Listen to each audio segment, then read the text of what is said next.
60 secondes expat. L'actu de la mobilité internationale. Préparé et présenté par Jeanne. Chaque année, dans les grandes villes d'expatriés, Dubaï, Singapour, Londres, Montréal ou Abidjan, on estime que 20 à 30% des familles françaises sur place changent de pays ou rentrent en France. Cette mobilité permanente crée une instabilité sociale peu visible, celle que vivent ceux qui restent. Ces expatriés sédentaires qui ont fait le choix de prolonger leur vie à l'étranger doivent chaque année reconstruire leur environnement relationnel.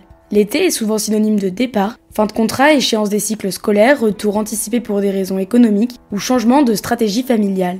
C'est un calendrier connu, redouté parfois, et ses effets sont loin d'être anecdotiques. Selon l'étude de Global Relocation Trends de 2023 réalisée par Brookfield Mobility, 68% des expatriés en poste depuis plus de 3 ans évoquent une érosion du lien social, comme principal facteur de fragilisation du projet d'expatriation.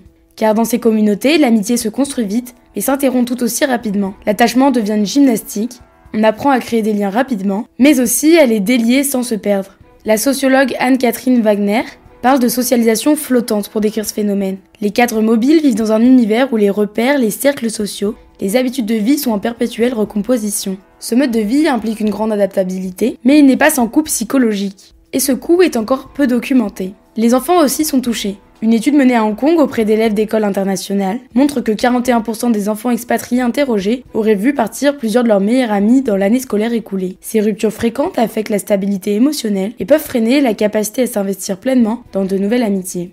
Mais il y a aussi un autre groupe, souvent oublié dans le récit de l'expatriation, ceux qui restent en France. Ce sont les parents d'expatriés, les conjoints séparés pour des raisons professionnelles, les amis qui restent en contact par messages interposés. Eux aussi vivent cette mobilité mais en creux. Ils ne sont pas sur place mais subissent les effets à distance. La géographe Sylvie Brunel parle alors de mondialisation intime, une reconfiguration des liens familiaux sous l'effet des déplacements, qui redéfinit les rôles de chacun. Selon une enquête de France Stratégie, 37% des jeunes expatriés installés à l'étranger déclarent ne voir leur famille physiquement qu'une fois par an ou moins. Pour les proches restés en France, cela signifie apprendre à maintenir le lien autrement, par WhatsApp, par visio, par messages vocaux, et parfois accepter que ce lien s'étiole. Alors rester, que ce soit sur place ou en France, ce n'est pas ne pas bouger, mais c'est gérer au quotidien les effets secondaires d'une mobilité continue. C'est porter une part invisible de l'expatriation. C'est aussi assumer une forme de stabilité dans un monde en mouvement constant. Ces réalités mériteraient d'être mieux prises en compte, parce que derrière chaque départ, il y a une reconfiguration silencieuse. Et parce que ceux qui restent, malgré leur discrétion, sont souvent les garants de la continuité, de la transmission,